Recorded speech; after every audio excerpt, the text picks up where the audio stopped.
ಡಾಲಾಯ್ತ್ ಅವರ ಸಾರಥ್ಯದಲ್ಲಿ the Friday Times news.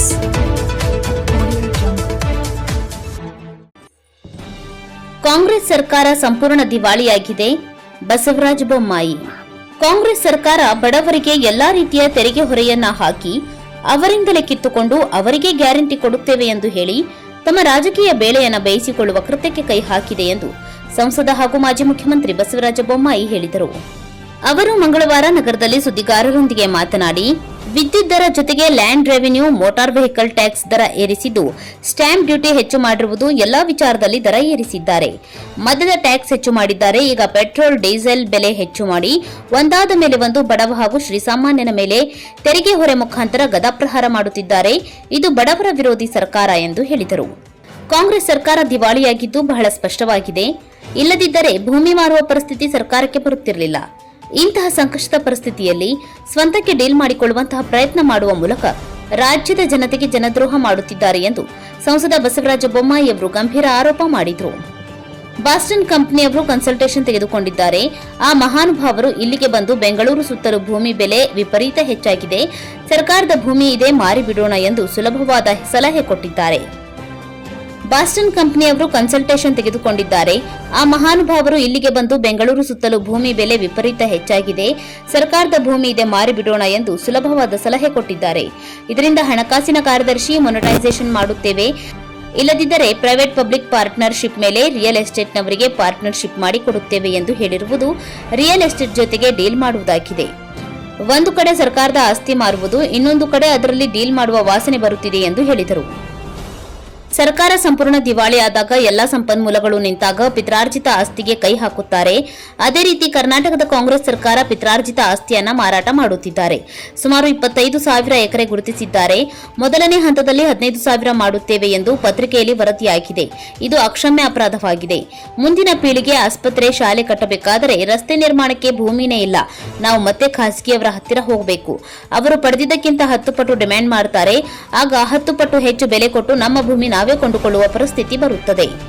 Boston ಕಂಪನಿಯವರಿಗೆ ಈ ದೇಶದಲ್ಲಿ ಆರ್ಥಿಕ ತಜ್ಞರು ಸಿಗಲಿಲ್ಲ. ಸಿದ್ದರಾಮಯ್ಯ 15 ಸಲ ಬಜೆಟ್ ಮಂಡಿಸಿದ ಆರ್ಥಿಕ ತಜ್ಞರು. ಅವರು ಚಿಂತನೆ ಮಾಡಬೇಕಿತ್ತು. ವಿದೇಶದಿಂದ 2 ತಿಂಗಳ ಹಿಂದೆ ನೇಮಿಸಿ ಅವರು ವರದಿ ಕೊಟ್ಟಿದ್ದಾರೆ. ಅದನ್ನು ಜಾರಿಗೆ ತರಲು ತಯಾರಾಗಿದ್ದಾರೆ. ಹಿಂದೆಂದೂ ಕಾಣದಿರುವಂತಹ ಅತ್ಯಂತ ಕೆಟ್ಟ ಆರ್ಥಿಕ ನಿರ್ವಹಣೆ ಈ ಸರ್ಕಾರ ಮಾಡುತ್ತಿದೆ. ಇದರಿಂದ ಕರ್ನಾಟಕವನ್ನು 10 ವರ್ಷ ಹಿಂದೆ ತೆಗೆದುಕೊಳ್ಳುವ ಕೆಲಸ ಆಗುತ್ತಿದೆ. ಬಜೆಟ್ನಲ್ಲಿ 1,05,000 ಸಾಲ ತೆಗೆದುಕೊಂಡು ಎಲ್ಲರ ಮೇಲೆ ಹೊರೆ ಮಾಡಿದ್ದಾರೆ. 4,500 ಕೋಟಿ ಪೆಟ್ರೋಲ್, ಡೀಸೆಲ್ ಮೇಲೆ ಹೆಚ್ಚಾಗಿದೆ. ಅದಲ್ಲದೆ ಭೂಮಿ ಮಾರಾಟ ಮಾಡುತ್ತಿದ್ದಾರೆ. ಈಗಲಾದರೂ ಜನ ಎಚ್ಚೆತ್ತುಕೊಳ್ಳಬೇಕು ಎಂದು ಬಸವರಾಜ ಬೊಮ್ಮಾಯಿ ಹೇಳಿದರು. ಸರ್ಕಾರ, ಕಾಂಗ್ರೆಸ್ ಸರ್ಕಾರ ಬಡವರ ವಿರೋಧಿ ಸರ್ಕಾರ. ಬಡವರಿಗೆ ಎಲ್ಲ ರೀತಿಯ ಹೊರೆಯನ್ನು ಹಾಕಿ, ತೆರಿಗೆಯನ್ನು ಹಾಕಿ, ಅವ್ರ ಕಡೆಯಿಂದ ಕಿತ್ಕೊಂಡು ಅವ್ರಿಗೆ ಗ್ಯಾರಂಟಿ ಅಂತ ಕೊಡ್ತೀವಿ ಅಂತ ಹೇಳಿ ತಮ್ಮ ರಾಜಕೀಯ ಬೇಳೆಯನ್ನು ಬೇಯಿಸ್ಕೊಳ್ಳುವಂಥ ಒಂದು ಕೃತ್ಯಕ್ಕೆ ಕೈ ಹಾಕಿದೆ. ಇದು ಖಂಡಿತವಾಗೂ ಬಡವರ ವಿರೋಧಿ. ಇದು ಇವತ್ತು ವಿದ್ಯುತ್ ಶಕ್ತಿ ದರ, ನಮ್ಮ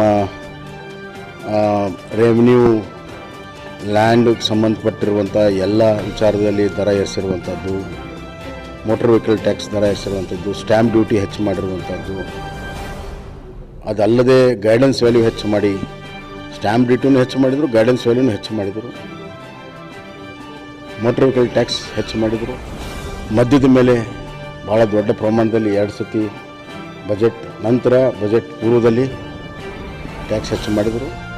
ಈಗ ಪೆಟ್ರೋಲ್, ಡೀಸೆಲ್ ಮೇಲೆ ಹೆಚ್ಚು ಮಾಡಿ ಒಂದಾದ ಮೇಲೆ ಒಂದು ಕಳೆದ 1 ವರ್ಷ ಬಡವರ ಮೇಲೆ, ಶ್ರೀಸಾಮಾನ್ಯನ ಮೇಲೆ ಗದಾಪ್ರಹಾರ ತೆರಿಗೆ ಮುಖಾಂತರ, ಹೊರೆಯ ಮುಖಾಂತರ ಮಾಡ್ತಾಯಿದೆ. ಇದು ಬಡವರ ವಿರುದ್ಧ ಸರ್ಕಾರ. ಬಡವರಿಂದನೇ ಕಿತ್ಕೊಂಡು ಅವ್ರಿಗೆ ಕೊಟ್ಟು ತಮ್ಮ ರಾಜಕೀಯ ಬೇಳೆಯನ್ನು ಬೇಯಿಸ್ಕೊಳ್ಳುವಂಥ ಒಂದು ಸರ್ಕಾರ. ಈಗ ಅದಕ್ಕಿಂತ ಆಘಾತಕಾರಿಯಾದಂಥ ಒಂದು ನಿರ್ಣಯ ಇವತ್ತು ಮಾಡ್ತಾಯಿದೆ. ಒಂದು ಬಾಸ್ಟನ್ದು ಯಾವುದೋ ಒಂದು ಕಂಪನಿ ಅವ್ರ ಕನ್ಸಲ್ಟೇಷನ್ ತೊಗೊಂಡು, ಆ ಮಹಾನುಭಾವರು ಭಾಳ ಸುಲಭವಾದಂಥ ಸಲಹೆಗಳನ್ನು ಕೊಟ್ಟಿದ್ದಾರೆ. ಏನು ಅವ್ರು ಬಂದು ನೋಡಿದರು, ಬೆಂಗಳೂರು ಸುತ್ತಲೂ ಇದು ಲ್ಯಾಂಡಿನ ಬೆಲೆ ವಿಪರೀತ ಹೆಚ್ಚಾಗಿದೆ, ಸರ್ಕಾರದ ಭೂಮಿ ಇದೆ, ಅದಕ್ಕೆ ಇದನ್ನು ಮಾರಿಬಿಡೋಣ ಅಂತ. ಮೊನೆಟೈಸೇಷನ್ ಅಂದ್ರೇನು? ಮೊನಿಟೈಸೇಷನ್ ಅಂದ್ರೇನು, ಅದನ್ನು ಮಾರಿಬಿಡೋಣ ಅಂತ. ಅದಕ್ಕಾಗಿ ಇವತ್ತವರು ಹಣಕಾಸಿನ ಸೆಕ್ರೆಟ್ರಿ ಹೇಳಿದರು, ಅದನ್ನು ಮೊನಿಟೈಸ್ ಮಾಡ್ತೀವಿ, ಇಲ್ಲದಿದ್ದರೆ ಪ್ರೈವೇಟ್ ಪಬ್ಲಿಕ್ ಪಾರ್ಟ್ನರ್ಶಿಪ್ ಮೇಲೆ, ಅಂದರೆ ರಿಯಲ್ ಎಸ್ಟೇಟ್ನವ್ರಿಗೆ ಅವ್ರ ಜೊತೆಗೆ ಪಾರ್ಟ್ನರ್ಶಿಪ್ ಮಾಡಿ ಕೊಡ್ತೀವಿ ಅಂದರೆ ರಿಯಲ್ ಎಸ್ಟೇಟ್ ಜೊತೆಗೆ ಡೀಲ್ ಮಾಡೋದು. ಒಂದು ಕಡೆ ಸರ್ಕಾರದ ಆಸ್ತಿ ಮಾರುವಂಥದ್ದು, ಇನ್ನೊಂದು ಕಡೆ ಅದರಲ್ಲಿ ಡೀಲ್ ಮಾಡುವಂಥದ್ದು ಖಂಡಿತವಾಗೂ ಆ ವಾಸನೆ ಬರ್ತಾಯಿದೆ. ನೋಡಿ, ಒಂದು ಮನೆ ಆಗಲಿ, ಒಂದು ಸಂಸಾರ ಆಗಲಿ, ಒಂದು ವ್ಯಾಪಾರ ಆಗಲಿ, ಒಂದು ಸರ್ಕಾರ ಆಗಲಿ, ಪಿತ್ರಾರ್ಜಿತ ಆಸ್ತಿಗೆ ಯಾವಾಗ ಕೈ ಹಾಕ್ತಾರೆ? ಸಂಪೂರ್ಣವಾಗಿ ದಿವಾಳಿ ಆದಾಗ, ಎಲ್ಲ ಸೋರ್ಸ್ಗಳು ನಿಂತು ಹೋದಾಗ, ದಿವಾಳಿ ಆದಾಗ ಪಿತ್ರಾರ್ಜಿತ ಆಸ್ತಿ ಕೈ ಹಾಕಿದ್ದಾರೆ. ಅದೇ ರೀತಿ ಇವತ್ತು ಕರ್ನಾಟಕ ಕಾಂಗ್ರೆಸ್ ಸರ್ಕಾರ ಪಿತ್ರಾರ್ಜಿತ ಆಸ್ತಿ ಅಂದರೆ ಸರ್ಕಾರದ ಪಿತ್ರಾರ್ಜಿತ ಆಸ್ತಿ, ನೂರಾರು ವರ್ಷ, ಸಾವಿರಾರು ವರ್ಷದಿಂದ ಏನು ಸರ್ಕಾರ ಉಳಿಸ್ಕೊಂಡು ಬಂದಿತ್ತು, ಅದನ್ನು ಇವತ್ತು ಮಾರಾಟ ಮಾಡ್ತಾ ಇದ್ದಾರೆ. ಅಂದರೆ ಒಂದು ಕಡೆ ಸರ್ಕಾರ ದಿವಾಳಿ ಆಗಿದ್ದು ಭಾಳ ಸ್ಪಷ್ಟವಾಗಿದೆ. ಮುಖ್ಯಮಂತ್ರಿಗಳು ಏನೆಲ್ಲ ಹೇಳ್ಕೊಳ್ಳಿ, ಇಲ್ಲದ್ರೆ ಭೂಮಿ ಮಾರುವಂಥ ಪರಿಸ್ಥಿತಿ ಬರ್ತಿರಲಿಲ್ಲ.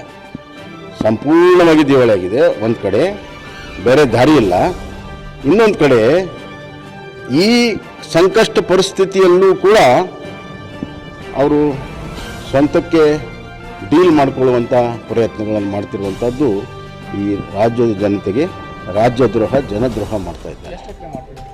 ಸುಮಾರು 25,000 ಗುರುತಿಸ್ತಾ ಇದ್ದಾರೆ. ಮೊದಲೇ ಹಂತದಲ್ಲಿ 15,000 ಮಾಡ್ತೀವಿ ಅಂತ ಈಗ ಪತ್ರಿಕೆಯಲ್ಲಿ ಕೂಡ ವರದಿಯಾಗಿದೆ. ಫೈನಾನ್ಸ್ ಸೆಕ್ರೆಟರಿ ಕೂಡ ಹೇಳಿದ್ದಾರೆ. ನಾನು ಹೇಳ್ತಿದ್ದೆ ಅಕ್ಷಮ್ಯ ಅಪರಾಧ. ಅಂದರೆ ಮುಂದಿನ ಪೀಳಿಗೆ, ಮುಂದಿನ ಸರ್ಕಾರಗಳು ಏನಾದರೂ ಆಸ್ಪತ್ರೆ ಕಟ್ಟಬೇಕಾದ್ರೆ, ಶಾಲೆ ಕಟ್ಟಬೇಕಾಗಿದ್ರೆ, ರಸ್ತೆ ನಿರ್ಮಾಣ ಮಾಡಬೇಕಾದ್ರೆ ಭೂಮಿನೇ ಇಲ್ಲ. ನಾವು ಮತ್ತೆ ಪ್ರೈವೇಟ್ರ ಹತ್ರ ಹೋಗ್ಬೇಕು. ಅವರು ಏನು ನಮಗೆ ಈಗ ತೊಗೊಂಡಿರ್ತಾರೆ, ಅದ್ರ 10 ಪಟ್ಟು ಡಿಮಾಂಡ್ ಮಾಡ್ತಾರೆ. ಅದಕ್ಕೆ 10 ಪಟ್ಟು ಬೆಲೆನ ಕೊಟ್ಟು ನಮ್ಮ ಭೂಮಿಯನ್ನು ನಾವೇ ಕೊಂಡ್ಕೊಳ್ಳುವಂಥ ಒಂದು ಪರಿಸ್ಥಿತಿ ಬರ್ತದೆ. ಆದ್ದರಿಂದ ಅದು ಯಾವುದೋ ಬಾಸ್ಟನ್ನದೊಂದು ಕನ್ಸಲ್ಟೇಷನ್ ಅಂತ ಯಾವುದೋ ಕಂಪ್ನಿಪ್ಪ, ಇಲ್ಲಿ ಯಾರೂ ಸಿಗಲಿಲ್ಲ ಅವ್ರಿಗೆ. ಈ ದೇಶದಲ್ಲಿ ಆರ್ಥಿಕ ತಜ್ಞರು ಸಿಗಲಿಲ್ಲ. ಸ್ವಂತ ಸಿದ್ದರಾಮಯ್ಯ ಅವರೇ 15 ಬಜೆಟ್ ಮಂಡಿಸಿರುವಂಥ ಆರ್ಥಿಕ ತಜ್ಞರು ಅಂತ ಹೇಳಿಸ್ಕೊಳ್ತಾರೆ. ಅವ್ರು ಚಿಂತನೆ ಮಾಡಬೇಕಾಗಿತ್ತು. ಹೋಗಲಿ, ಒಂದಿಬ್ಬರು ಅಡ್ವೈಸರ್ ಇಟ್ಕೊಂಡಿದ್ದಾರೆ, ಅವ್ರಿಗೂ ಕೂಡ ಕರೋಡೆ ಕಾಸಿನ ಕಿಮ್ಮತ್ತಿಲ್ಲ. ವಿದೇಶದಿಂದ ಮೊನ್ನೆ ಈಗ 2 ತಿಂಗಳ ಹಿಂದೆ ನೇಮಿಸಿ ಆಗಲೇ ಅವರು ವರದಿ ಕೊಟ್ಟಿದ್ದಾರೆ, ಪ್ರಾಥಮಿಕ ವರದಿ. ಅದನ್ನು ಇಂಪ್ಲಿಮೆಂಟ್ ಮಾಡೋಕ್ಕೆ ತಯಾರಾಗಿದ್ದಾರೆ. ಆದ್ದರಿಂದ ಹಿಂದೆಂದೂ ಕಾಣದಿರುವಂಥ ಅತ್ಯಂತ ಕೆಟ್ಟ ಹಣಕಾಸಿನ ನಿರ್ವಹಣೆ ಈ ಸರ್ಕಾರ ಮಾಡ್ತಾಯಿದೆ. ಇದು ಕರ್ನಾಟಕವನ್ನು ಒಂದು 10 ವರ್ಷ ಹಿಂದೆ ತೆಗೆದುಕೊಳ್ಳುವಂಥ ಕೆಲಸ ಆಗ್ತಾಯಿದೆ. ನೋಡಿ, ಬಜೆಟ್ನಲ್ಲಿ ಪೆಟ್ರೋಲ್ ಡೀಸೆಲ್ ಏರಿಕೆ ಮಾಡ್ತೀವಿ ಅಂತ ಹೇಳಿಲ್ಲ, ಬಜೆಟ್ ನಂತರ ಮಾಡಿದರು. ಬಜೆಟ್ ಪೂರ್ವದಲ್ಲಿ ಮದ್ಯ ಇನ್ಕ್ರೀಸ್ ಮಾಡಿದರು. ಬಜೆಟ್ನಲ್ಲಿ 1,05,000 ಸಾಲ ತೊಗೊಂಡ್ರು. ಮತ್ತು ಹೊಸ, ಈಗ ಹಾಗೆ ಹೇಳಿದ್ನಲ್ಲ, ಲ್ಯಾಂಡು, ಮೋಟರ್ ವೆಹಿಕಲ್ಲು ಎಲ್ಲ ಸೇರಿ ಸುಮಾರು 15,000 ರಿಂದ 18,000 ಹೆಚ್ಚಿನ ಹೊರೆಯನ್ನು ಈಗಾಗಲೇ ಜನರ ಮೇಲೆ ಹಾಕಿದ್ದಾರೆ. 18,000 ರಿಂದ 18,000 ಕೋಟಿ ರೂಪಾಯಿಯಷ್ಟು ಜನರ ಮೇಲೆ, ಶ್ರೀಸಾಮಾನ್ಯರ ಮೇಲೆ, ಬಡವರ ಮೇಲೆ ಹಾಕಿದ್ದಾರೆ. 1,05,000 ಕೋಟಿ ಸಾಲ ಮಾಡ್ತೀವಿ ಅಂತ ಹೇಳಿದ್ದಾರೆ. ಇಷ್ಟೆಲ್ಲ ಮಾಡಿನೂ ಮತ್ತೆ ಈಗ ಸುಮಾರು 4,500 ಕೋಟಿ ಪೆಟ್ರೋಲ್ ಡೀಸೆಲ್ ಮೇಲೆ ಹೆಚ್ಚಿಗೆ ಮಾಡಿದ್ದಾರೆ. ಅದಲ್ಲದೆ ಭೂಮಿ ಮಾರಾಟ ಮಾಡ್ತಾ ಇದ್ದಾರೆ. ಆದ್ದರಿಂದ ಜನ ಎಚ್ಚೆತ್ಕೋಬೇಕು, ಇದಕ್ಕೆ ಅವಕಾಶಗಳನ್ನು ಮಾಡಿಕೊಡಬಾರ್ದು. ಭಾರತೀಯ ಜನತಾ ಪಕ್ಷ ಇದನ್ನು ತೀವ್ರವಾಗಿ, ಭೂಮಿ ಮಾರಾಟ ಮಾಡೋದನ್ನು ತೀವ್ರ ವಿರೋಧ ಮಾಡ್ತೀವಿ, ಮೊನಿಟೈಸಿಂಗ್ ಮಾಡೋದು ತೀವ್ರ ವಿರೋಧ ಮಾಡ್ತೀವಿ. ಸಲಹೆಗಳು ಬೇಕಾದಷ್ಟು ಬರ್ತವೆ, ಅದನ್ನು ಮಾರಾಟ ಮಾಡಿದ್ದು ಭಾಳ ಸುಲಭ. ಮಾರಾಟ ಮಾಡೋದು, ಅದು ಮಾರಾಟ ಮಾಡದೇ ನಮ್ಮ ಆರ್ಥಿಕತೆಯನ್ನು ಹೆಚ್ಚಿಗೆ ಮಾಡಬೇಕು, ಇನ್ಫ್ರಾಸ್ಟ್ರಕ್ಚರ್ ಇಂಪ್ರೂವ್ ಮಾಡಬೇಕು, ವ್ಯಾಪಾರ ವ್ಯವಹಾರ ಹೆಚ್ಚು ಮಾಡಬೇಕು, ಇಂಡಸ್ಟ್ರಿಯಲೈಸೇಷನ್ ಹೆಚ್ಚು ಮಾಡಬೇಕು, ಹೆಚ್ಚಿನ ಟ್ಯಾಕ್ಸ್ ರೆವೆನ್ಯೂ ಕಲೆಕ್ಷನ್ ಮಾಡಬೇಕು, GDP ಹೆಚ್ಚು ಮಾಡಬೇಕು, ಆದಾಯ ಹೆಚ್ಚು ಮಾಡ್ಕೋಬೇಕು. ಇದು ಸ್ವಲ್ಪ ಕಷ್ಟದ ಮಾರ್ಗ. ಆದ್ದರಿಂದ ಬಹಳ ಸುಲಭವಾಗಿ ಮುಂದಿನ ಜನಾಂಗದ ಕಿಸೆಯಿಂದ ಕಳ್ತನ ಮಾಡ್ತಾ ಇದ್ದಾರೆ. ಸ್ಟೀಲಿಂಗ್ ಫ್ರಮ್ ದ ಫ್ಯೂಚರ್ ಅಂತಾರೆ ಇದಕ್ಕೆ. ಇವತ್ತು ಹಿಂದಿನವರನ್ನು ಉಳಿಸ್ಕೊಂಡು ಬಂದಿದ್ದಕ್ಕೆ ನಮ್ಮ ಹತ್ರ ಇವತ್ತು ಭೂಮಿ ಇದೆ. ನಾವು ಇದನ್ನು ಮಾರಾಟ ಮಾಡಿಬಿಟ್ರೆ ಮುಂದಿನ ಜನಾಂಗಕ್ಕೆ ಏನು? The Friday Times news Gadag.